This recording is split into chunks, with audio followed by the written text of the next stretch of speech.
Obstacle à l'évangélisation, mon grand sujet, mon grand thème que j'aime parler, que je veux parler encore, parce que, je le dis, je le répète, on doit évangéliser, on doit annoncer l'évangile autour de nous, mais il y a des obstacles qui nous empêchent de le faire.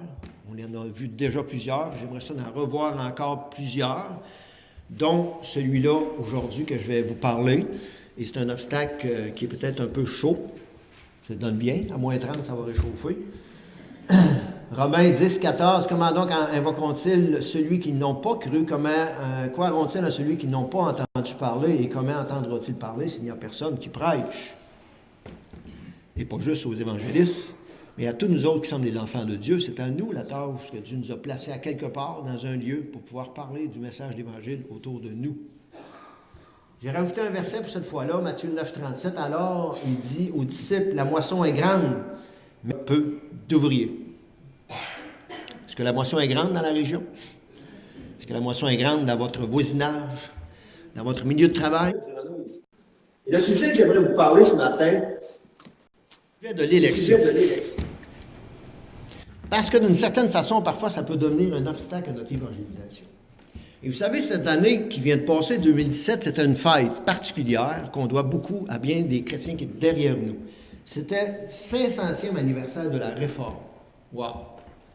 Vous savez, si on est ici dans un local comme ça, dans une église, avec une Bible dans les mains, avec l'Évangile dans notre cœur, avec une transformation, une vie transformée, si on a bâti des choses en tant que chrétiens, des cantiques, des chants, des paroles superbes et merveilleuses, si on a une liberté entre nous autres, c'est parce qu'on le doit non seulement au Seigneur, mais au Seigneur qui a permis qu'il y ait des gens comme ça, à cette époque-là, qui ont redécouvert des vérités de la Bible, alors que toutes les vérités de la Bible étaient quasiment oubliées, effacées de la surface de la terre. Et des gens comme Luther, qui était un prêtre, a découvert le message de la foi. Elle se convertit, voir le pardon de Dieu simplement par la foi. Et le Seigneur a utilisé cet homme-là pour faire une vague énormément de terre. Ça m'a choqué beaucoup. Sans raconter toute l'histoire, peut-être qu'on est là, je pense, à l'arrière, mais là, ce petit livre-là, il y a beaucoup de documentation qui était sortie cette année 2017 en rapport avec ça, 50e. C'est comme un cours résumé, ça raconte un peu des très, très bonnes choses là-dessus. Je vous encourage à le lire, à réfléchir un peu sur l'histoire de l'Église. Suite à ça aussi avec Luther, il est arrivé toutes sortes d'autres personnes qui, en lisant, en relisant, en méditant, en réfléchissant sur la Bible, on a redécouvert des vérités qui avaient été perdues, des doctrines de la Bible qui avaient été perdues, qui étaient si importantes, qui avaient été enterrées par-dessus des choses fausses de l'époque. Et des hommes ont rejailli, ont prêché, annoncé l'Évangile, il y a des gens qui ont été secourus. Il y a des gens qui des choses de l'époque, les moyens de communication, c'est pas aujourd'hui. La doctrine de la Bible, qui est l'élection. Jean Calvin a fait des écrits là-dessus, puis il a été loin de réfléchir beaucoup. Puis je dirais aussi en rapport avec ça, beaucoup de gens mettent des petits papiers, puis on vote pour une personne qu'on veut élire. Ou deux personnes qu'on veut élire, peut-être. C'est pas tout à fait ça comme ça. C'est beaucoup de gens qui viennent pour élire une personne. Je dirais plutôt que c'est le contraire. L'élection, quand la Bible en parle, c'est que Dieu, lui, a décidé d'élire beaucoup de personnes. C'est plutôt le contraire, comprenez-vous? Pas plusieurs pour un, mais un pour plusieurs. Déjà, ça commence à être assez différent. Spurgeon a dit ceci, j'essaie de le lire, c'est de la misère un peu. Celui qui périt a choisi de périr. Mais celui qui est sauvé, l'est parce que Dieu a choisi de le sauver. On commence un peu avec ça. Quand Jean Calvin a écrit des écrits en rapport avec l'élection, il y a eu toutes sortes de réactions. Et donc, à l'opposé, Arménien, Jacob Arménien, si je ne me trompe pas dans son nom, a écrit des choses pour réagir à cette réaction-là. Pour réagir, ce qu'on a appelé après le calvinisme, l'Arménien a réagi au calvinisme. Puis là, il y a eu des grands débats qui s'est passés entre les deux. Je fais un court résumé, là, parce que j'aimerais ça qu'on puisse clarifier, désamorcer des choses. Il y a une pensée biblique en rapport d'un côté et une pensée biblique de l'autre côté. Puis là, les écrits ont extrapolé en rapport avec ça. Puis les gens se sont comme rangés soit sur un bord, soit sur l'autre. Ça a presque devenu des débats, presque une guerre. Puis ça a traversé les temps et les époques. Puis encore aujourd'hui, il y a encore des débats énormes en rapport avec ça. ce qui ne devrait pas être. Je sais que l'élection, quand on la lit, moi, premièrement aussi, quand je me suis converti, la première chose que moi et d'autres, on a lu sur l'élection, puis on a essayé de comprendre c'est quoi l'élection. Écoutez, le cerveau, ça nous dépasse, tu sais, là, qu'on est élu avant la fondation du monde. Tu sais, quand tu lis ces versets-là, c'est vraiment capoté, là. Puis tu essaies de saisir, puis tu essaies de comprendre. Puis tu n'es pas toujours capable de saisir puis de comprendre. Puis on lit des choses en rapport avec ça. D'un côté, en rapport avec l'élection, il y avait Jean Calvin, le calviniste qu'on a appelé, ceux qui étaient vraiment pro en rapport avec ça. Et de l'autre côté, il y avait la responsabilité de l'être humain. Et les deux, là, l'élection et la responsabilité de l'être humain, c'est deux doctrines que les croyants ont redécouvert à l'époque, qui étaient dans la Bible. Face à Dieu, là. Ils ont redécouvert ça, mais là, ils ont écrit des écrits en rapport avec ça. Puis dans les deux côtés, ils ont été loin en rapport avec ça.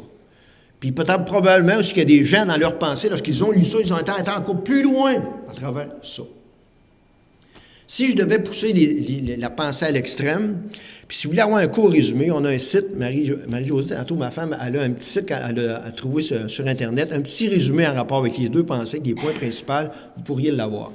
Si d'un côté, en rapport avec l'élection, si on la pousse à l'extrême, non seulement à l'élection, on est élu, Dieu nous a élus, c'est sa responsabilité, ce côté de Dieu, mais en même temps, pas besoin d'entrer l'Évangile parce que les gens sont élus. Quand on la pousse à l'extrême, ça va jusque là. Puis de l'autre côté, la responsabilité de l'être humain, bien, toute la responsabilité est sur lui pour être capable de faire son choix, de choisir pour se convertir, mais en même temps, si on le pousse à l'extrême, c'est sur sa responsabilité pour garder son salut. Comprenez-vous les deux extrêmes, là, quand on les pousse, ça ne se tient plus trop, là. Et moi, j'ai lu ça, j'ai appris beaucoup de choses, des grands débats, puis tellement quand ça discute de ça souvent, puis j'aimerais ça vous le dire, là, puis si jamais vous embarquez dans un débat ou vous entendez une conversation, il y a beaucoup de pression qui est mise sur les croyants pour dire sur quel bord que t'es. T'es là ou t'es là? Tu sais, il y a des chrétiens, même Marie-Josée en a parlé un petit peu, puis elle dit, moi, j'ai de la misère de comprendre, René. Tu sais, il y en a des chrétiens, ben, je sais pas, non, t'es-tu là ou c'était là? Oui, mais je sais pas, moi, quoi. Écoutez, moi, j'ai lu, j'ai appris, puis j'ai suivi un cours sur le calvinisme en Mais il y a une chose, c'est que je ne la comprends pas toute. Mais je crois aussi à la responsabilité d'être humain devant le salut, devant l'Évangile lorsqu'il l'entend. La responsabilité d'être humain de l'annoncer, puis la responsabilité de l'entendre aussi, puis de réagir en conséquence devant Dieu.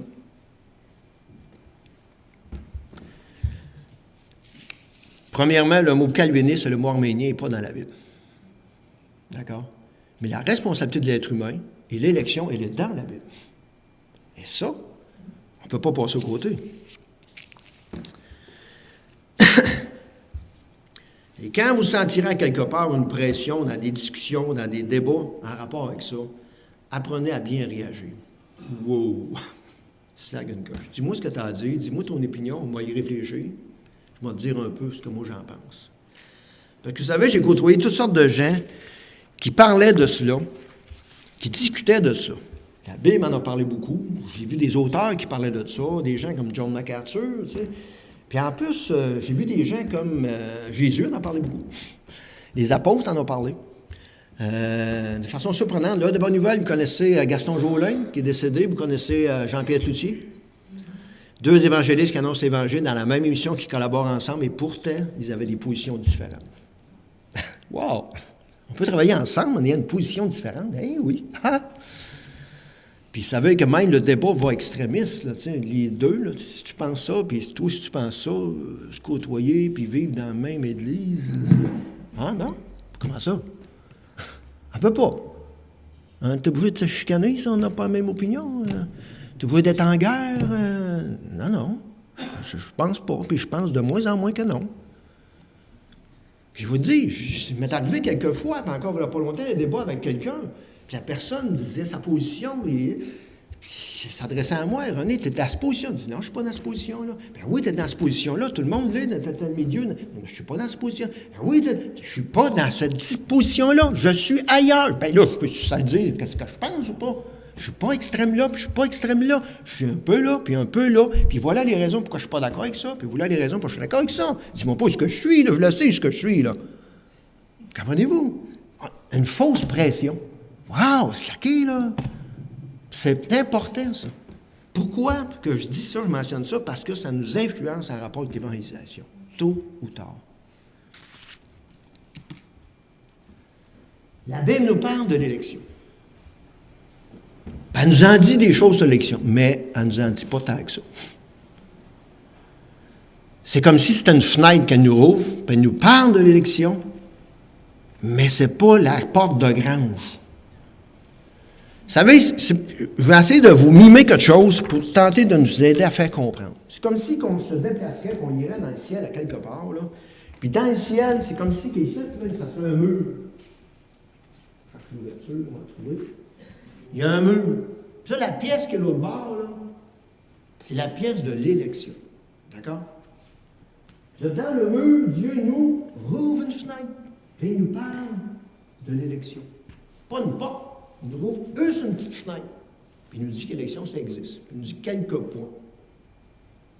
Avez-vous déjà rentré dans la pièce de l'élection, vous autres? Avez-vous déjà été là? Mais non. Moi non plus. Mais trop souvent, puis je dis ça là, parce que j'ai été là, trop souvent, on agit comme si on y aurait déjà été. Comme si on non seulement l'aurait visité, mais qu'on y aurait presque habité. Hey, on sait tous sur l'élection, nous autres. Puis ça se fait psychologiquement tout seul. Comme si l'être humain est très mal à l'aise d'être avec quelque chose qu'il ne comprend pas tout de la Bible. Comme si l'être humain est mal à l'aise de ne pas tout expliquer. Comme si l'être humain est mal à l'aise de je ne saisis plus. Je ne saisis pas, ça dépasse mon entendement. Puis, il faut se le dire, rendu au ciel, on va en apprendre encore. Une chance, hein? On va encore en prendre des choses qu'on pensait savoir, peut-être qu'on va être croche un peu, qu'on va se redresser, puis il y a des choses pas du tout qu'on savait pas. Tu sais, la Bible nous parle du ciel. Elle dit tout sur le ciel. C'est sûr que rendu dans le ciel, c'est bien plus que qu'est-ce qu'on va avoir entendu déjà sur la terre, là. On s'entend-tu? C'est beaucoup plus. L'élection, même affaire. On ne comprend pas. On ne comprend pas tout ça. Puis c'est tout à fait normal.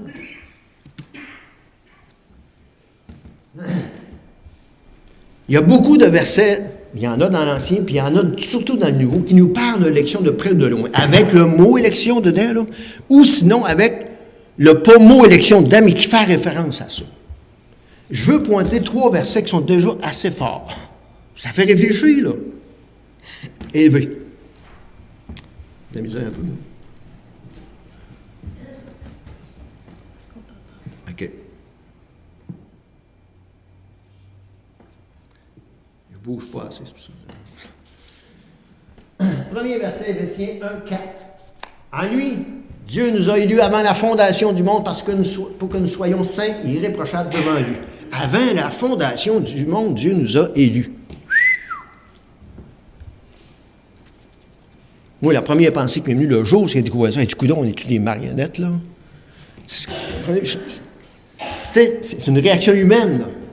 Mais il ne faut jamais perdre de vue que Dieu est divin, il nous révèle des choses divines, puis nous, on est humains, mais on n'est pas juste humains, on est humains pécheurs. Comprenez-vous? Fait que ça peut affecter dans notre compréhension des choses. Puis Dieu travaille dans notre renouvellement de l'intelligence au fur et à mesure, les mois passent, les années passent, le temps passe, les connaissances passent. Et ça va se continuer jusque dans le ciel. Deuxième verset, Romains 8, 29. Car ceux qu'il a connus d'avance, c'est déjà pas mal, il les a aussi prédestinés à être semblables à l'image de son Fils, afin que son Fils fût le premier-né d'entre plusieurs. 1, ça parle de l'élection, puis 2, ça parle de prédestination. Puis le mot prédestination, si je devais mettre un certain synonyme, c'est peut-être plus programmé que d'autres choses. Puis la prédestination, c'est pas parce que Dieu, dans le temps passé, voyait d'avance loin avec qu'un jour j'accepterais, je choisirais d'être sauvé. Non, c'est pas tout à fait ça que ça parle. Ça parle de plus programmé. C'est de ça que ça parle. Puis je ne le comprends pas plus que ça. Puis probablement qu'il y a bien du monde qui ne comprennent pas plus que ça. Mais on voudrait leur faire des définitions qu'ils n'ont pas. On pousse encore plus loin. Acte 13, 48. Les païens se en entendant cela, ils glorifièrent la parole du Seigneur, et tous ceux qui étaient destinés à la vie éternelle crurent. Voyons donc, toi. Ça, c'est la mise en pratique des deux, là. Tu comprends ce que je pourrais dire, là? Dans mon temps, il y avait un vieux prédicateur aussi qui est décédé, M. Bernet, qui donnait une image pour nous aider à comprendre, puis ça n'explique pas tout, là, tu sais, là. Mais il dit, pareil, quand on entend parler d'évangile, c'est comme si on a une porte devant nous autres, là, tu sais. Ça nous dit, on doit choisir la porte, là. Puis un coup qu'on a accepté le Seigneur, qu'on est passé dans la porte, là, on regarde, puis l'autre bord de la porte, c'est écrit, élu avant la fondation du monde. Hein? On ne peut pas tout comprendre. Mais c'est pas grave. Comment agir et comment réagir à tout ça? Puis c'est important de savoir comment agir et réagir. Parce qu'il y a un verset qui nous dit de se méfier en rapport avec ça. Mettez en pratique la parole et ne vous bornez pas à l'écouter, en vous trompant vous-même par des faux raisonnements. Puis des faux raisonnements, c'est pas juste des choses extrêmes, des séductions. Là, tu vois, waouh, on fait une déviation. Non, ça peut être des choses banales. Des raisonnements très, très petits, mais ça devient un faux raisonnement. C'est pour ça qu'on doit tout le temps continuer à s'entretenir dans la vie chrétienne. Non seulement la relation avec Dieu, mais dans la connaissance des choses de Dieu, au fur et à mesure. L'enseignement n'est pas là pour rien, s'enseigner les uns les autres. S'enseigner dans des cours, dans des privés, dans le public. On doit s'entretenir et évoluer, avancer, pour ne pas avoir des faux raisonnements, pour ne pas garder des faux raisonnements, pour pouvoir peut-être les changer, les améliorer, etc., jusqu'à ce qu'un jour, on traverse l'autre côté et que ça soit la perfection. Et ça, c'est tout à fait normal.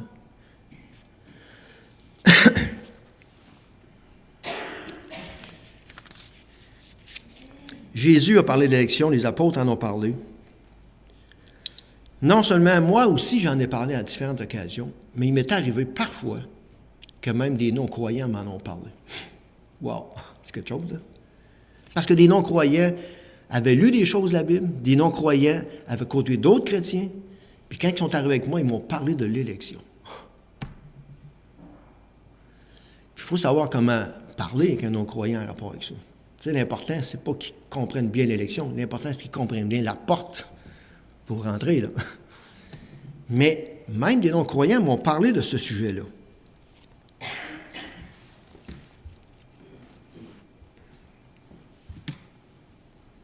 On ne sait pas tout en rapport avec l'élection, puis on ne doit pas paniquer, là, parce que c'est aussi vrai sur d'autres sujets de la Bible. Là. On sait-tu tout des trois personnes, Saint-Esprit, le Père, le Fils? On comprend-tu tout en rapport avec ça? Non, hein? Puis on pourrait énumérer un paquet de sujets comme ça. L'élection, on la comprend-tu toute? Non. On ne la sait pas toutes, les choses en rapport avec ça, on ne la comprend pas toutes, mais on doit y croire. C'est juste là. Mais comment réagir avec ça? Où est-ce qu'on vit? C'est une question simple, là, imagée, pour nous aider à saisir, à comprendre, puis juste qu'on comprenne ça. Là. J'espère que je vais réussir à le faire comprendre.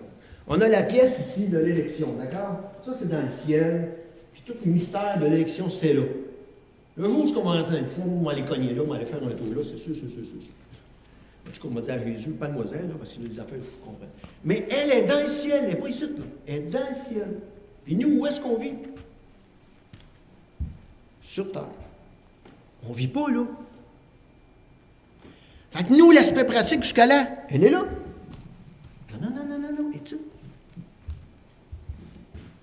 Et on vit dans la pratique de la terre. On vit plus dans la responsabilité humaine que dans l'élection que Dieu est responsable de ça. Comprenez-vous ce qu'on sait? Je vais essayer de vous faire dire. L'élection, c'est Dieu qui est responsable de ça. Lui, il sait tout en rapport avec ça. Il comprend tout en rapport avec ça, puis il manipule ces choses-là comme il faut. Il fait confiance. Il ne comprend pas tout.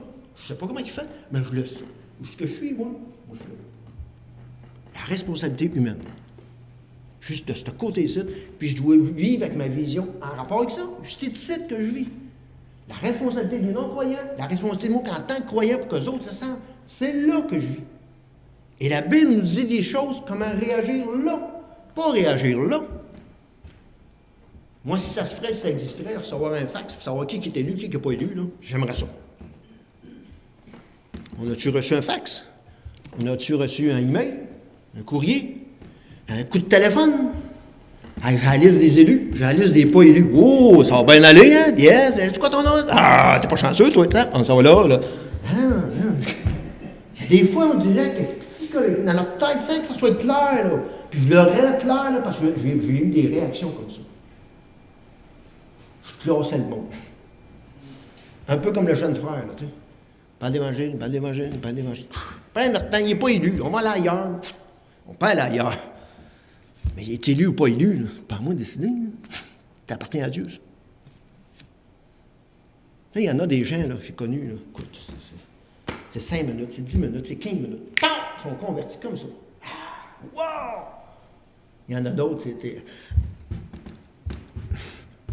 1 an, 2 ans, 3 ans, 10 ans, 15 ans, 20 ans. T'es pas vite, toi? Eh oui! Hey, on aimerait ça fait toutes 15 minutes? Puis moi, j'ai vécu là-dedans. Je l'ai dit, puis je le répète encore. J'ai annoncé l'Évangile, souhaitant que la personne ait fini de parler, là, se convertisse. Eh non. Eh non, il n'a rien compris. C'est d'être moi. Puis là, eh non. Bon, ça ne donne rien, de toute façon, je ne suis pas bon. Mais je me consolais, parce que je me disais, de toute façon, quelqu'un qui est bon, l'évangélisation, il va le faire, il va le rencontrer, le Seigneur va le permettre, puis il va se convertir.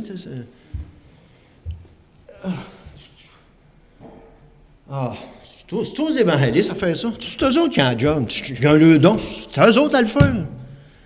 Puis là, un autre occasion. Bon, de toute façon, s'il est élu, il va se convertir.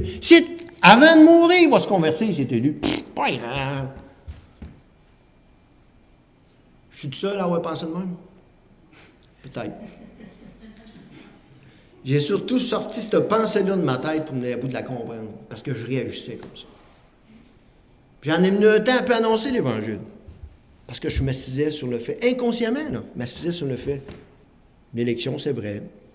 S'il est élu, il va se convertir. Merci Seigneur. Super. Mais la Bible, c'est une main qui nous présente ça? Et non. Elle nous dit, prends les choses en main.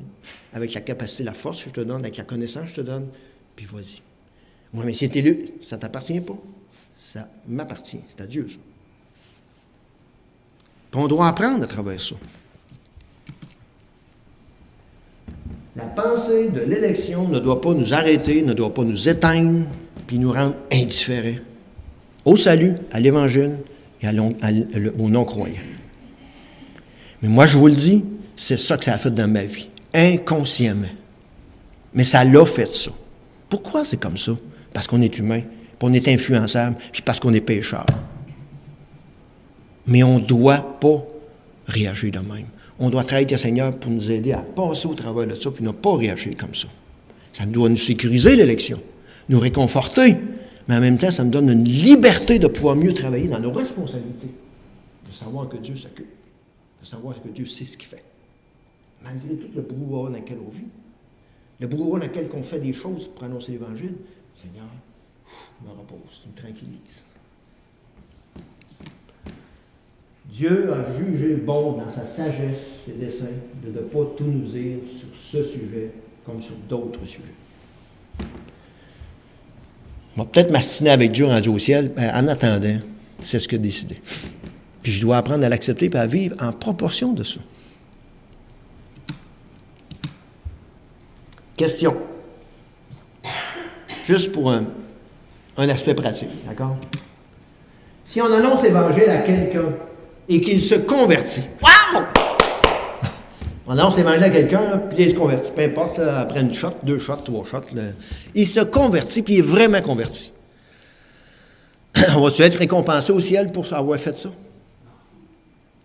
ne serais pas récompensé? Je crois qu'on va l'être. Parce que les récompenses sont aussi là. On va annoncer l'Évangile, on va participer à cette œuvre-là, et on va être récompensé. C'est rien que normal. Ça fait partie des couronnes. Oui? Exact, parce que tu as parlé, tu as fait un geste, mais le résultat, il est là. Comprenez-vous? On arrête l'autre question, tu n'es pas loin, Martin, check bien. Si on annonce l'Évangile et quelqu'un ne se convertit pas, est-ce qu'on va être récompensé? Pose la question, ça va la réponse. À qui on doit annoncer l'Évangile? Comprenez-vous? C'est ça l'aspect pratique. Oui, c'est pratique, cette là. Elle est là. À tous. Et je rajouterais peut-être une autre question. La façon d'annoncer l'Évangile, toujours s'améliorer. Est-ce qu'on va être récompensé pour ça? Ben oui. C'est aussi normal. On doit annoncer l'Évangile, mais on doit s'améliorer pour annoncer l'Évangile. Pas toujours avoir la même phrase, le même slogan, le même... Je côtoyais un frère dans mon coin, c'est un monsieur d'un certain âge, pas beaucoup d'instructions, puis lui, il était assez carré, tu sais. Paul Desaulniers. Écoute, il annonçait l'Évangile, lui. Dans la paroisse qui était, tout le monde connaissait Paul Desaulniers, puis tout le monde savait que lui était chrétien. Puis, mais Paul, il y avait... J'ose dire le défaut, là, c'est la même façon, la même manière. Puis j'ai eu des bonnes conversations pour tenter de l'aider. Adoucis, Paul, tu sais, tu peux modifier, tu peux changer un peu. Tant qu'il y avait de la misère. Puis lui, il s'est converti 10 minutes. Il dit, pourquoi, René, que les autres ne se convertissent pas comme ça? Qu'est-ce que tu veux que je te dise, Paul? C'est ça, c'est fait de même, lui. Mais Seigneur, il a fait beaucoup de chemin avant. Parce que lui, dans l'idée d'être pécheur, là, ça faisait longtemps qu'il savait, qu'il n'irait jamais au ciel à marcher comme qu'il était. Des exemples. Des situations individuelles. Je vais en énumérer quelques-uns. Je vais essayer de passer les choses un peu, là.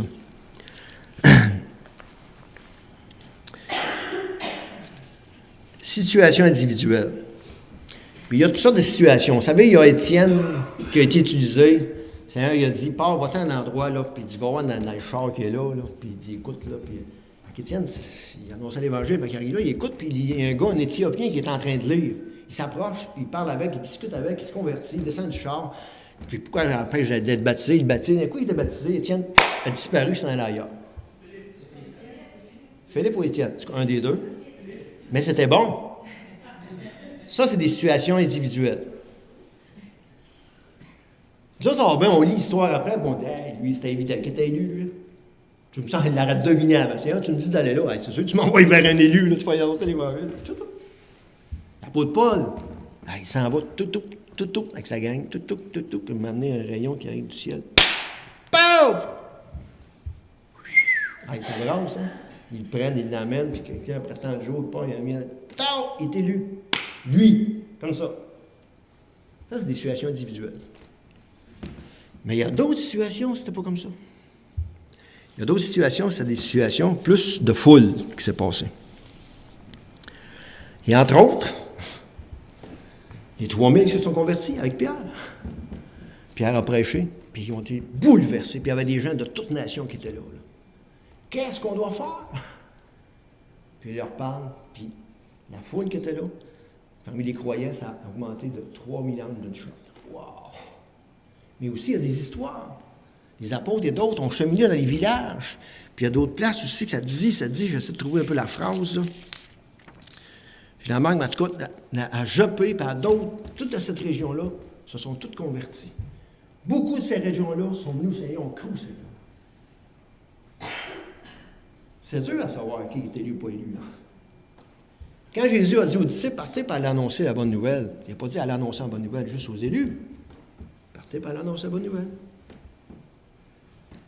L'apôtre Paul, quand il s'est retrouvé devant toutes ces choses religieuses, là, à quelque part, qu'il y avait un paquet de statues, là,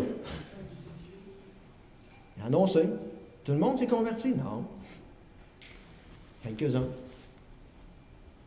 Mais il y a aussi des situations négatives. Et Jésus a parlé au jeune homme riche. Ben moi, j'aimerais ça que quelqu'un me se présente devant moi et qu'il me dise « Hey, René, qu'est-ce que je dois faire pour avoir la vie éternelle? Hey, René, dis-moi ce que je dois faire pour avoir le ciel. Dis-moi. J'aimerais ça. Que tout le monde me courait après moi comme ça. C'est ça qu'il a fait avec Jésus. Ben, Jésus, c'est Dieu, là. Quand il a commencé à raser avec, il savait-tu, lui, qui était pour dire « Ah, tu sais, moi, les richesses. Jésus. » Il savait. Et Jésus, c'est Dieu. Il a-tu parlé avec? Puis le texte dit en plus, il l'aima, ce jeune homme. Ah, Jésus, retiens-toi dans tes sentiments, là. Arrête, il va te rejeter, là. Wow, sac une coche. Non. Il l'a aimé. Il s'est retrouvé devant une foule, Jésus, ému de compassion, parce qu'il était sans berger. Sans berger, là, ça veut dire pas sauvé. Il s'est arrêté, puis il les a enseignés tous à la gang. Ils se sont tous convertis? Pas sûr, moi. Mais il l'a fait. Jésus avait un cœur pour tous ces gens-là. Ému de compassion. Jésus a parlé aux sacrificateurs, a parlé des pharisiens, a parlé des hommes religieux, puis il a parlé raides dans la bébite. Ils se sont convertis. Non. Mais c'est surprenant. Tu t'en vas dans les actes des apôtres, puis à quelque part, il y a un terme que moi, une phrase que moi, je parle quand je vois ça, une foule de sacrificateurs crus. Wow! Hey, c'est un petit bout de temps, là, après. Là. Jésus en a parlé, puis là, un petit bout de temps. Pour dire quand même, ça ne s'est pas fait là, dans 15 minutes, là. Non. Aller annoncer la bonne nouvelle, puis le cas classique qu'on connaît bien, bien, Jésus avec Judas. Puis un paquet de questions. Jésus, quand tu l'as recruté, tu ne savais pas, tu connaissais Judas, là. Non. Pourquoi tu mets à ta gang des 12? Mais il l'a fait. Puis Judas a entendu la bonne nouvelle, d'une manière, d'une autre manière, d'une autre façon, avec d'autres personnes. Il a vu des miracles. Il l'a gardé. Personne ne sait rien d'après. Jésus a une bonne attitude avec Judas, comme si ça arrêtait un des 12, n'importe quel. Est-ce que nous, on doit avoir une bonne réaction envers les gens qui rejettent l'Évangile? On doit leur annoncer l'Évangile quand même? Combien de fois, parfois exceptionnellement, parce qu'on a entendu parler, parce qu'on a lu, parce qu'on a connu des personnes qui ont rejeté, puis un jour, crac, ils acceptent. Situation de foule, situation négative. La Bible nous dit d'agir comme si tous périraient. Puis c'est un fait, là. J'ai une phrase classique qu'on dit, on peut poser la question, hey, qu'est-ce qu'on doit faire? Qu'est-ce qu'on doit faire pour aller en enfer? Hey, qu'est-ce qu'on doit faire pour aller en enfer? Hey, sais-tu qu'on fait? Qu'est-ce qu'on doit faire pour aller en enfer? On ne fait rien, on s'en va en enfer. C'est là qu'on s'en va. Dieu nous dit de regarder les gens comme ça. Mais en même temps, il nous dit de regarder comme si tous pouvaient se convertir. Et s'il y a un verset que j'aime bien aussi, c'est celui-là.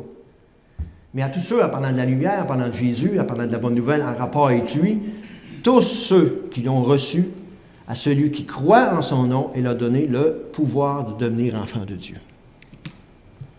Le droit de devenir enfant de Dieu, la possibilité de devenir enfant de Dieu, la capacité, la force de pouvoir devenir enfant de Dieu. Et tous les incroyants, tous les gens qui ne connaissent pas le message de l'Évangile, tous les gens qui ne connaissent pas le Seigneur, tous les gens qui n'ont pas reçu le pardon, ont cette possibilité-là. Comment est-ce qu'ils peuvent avoir ce droit-là et le recevoir, le capter? C'est par nous autres. Je le sais-tu pas qui? Non, Dieu ne me demande pas de le savoir. Il me demande d'annoncer. Puis je vivrai avec des résultats. Je pense que c'est tout. Oui. J'aimerais ça encore. Qu'on y réfléchisse, qu'on regarde et que l'élection ne soit pas un obstacle à l'évangélisation. Qu'elle ne fasse pas dévier de nos responsabilités en rapport avec ça. Et qu'on accepte qu'on ne peut pas tout comprendre sur l'élection. Et surtout de ne pas embarquer dans des débats qui nuisent en rapport avec ça. Que ça nous tranquillise, que ça nous sécurise, Dieu s'occupe de ça, puis c'est toute chose. Mais nous annonçons l'Évangile, puis vivons des résultats ici-bas sur terre. On va finir avec un mot de prière. Seigneur, merci pour ces grandes vérités que tu nous dis, que tu nous annonces, que tu nous as révélées alors que tu n'étais pas du tout dans l'obligation de le faire. Aide-nous à les saisir, à les comprendre de mieux en mieux. Puis aide-nous aussi à vivre avec ce qu'on ne peut pas comprendre, qu'on ne peut pas tout comprendre. Aide-nous aussi à pouvoir continuer d'annoncer ce message de l'Évangile si important, indispensable pour l'être humain. Et on te le demande, Seigneur, parce qu'on en a besoin, on te le demande parce qu'on veut le faire aussi. Au nom du Seigneur Jésus-Christ, le grand sauveur.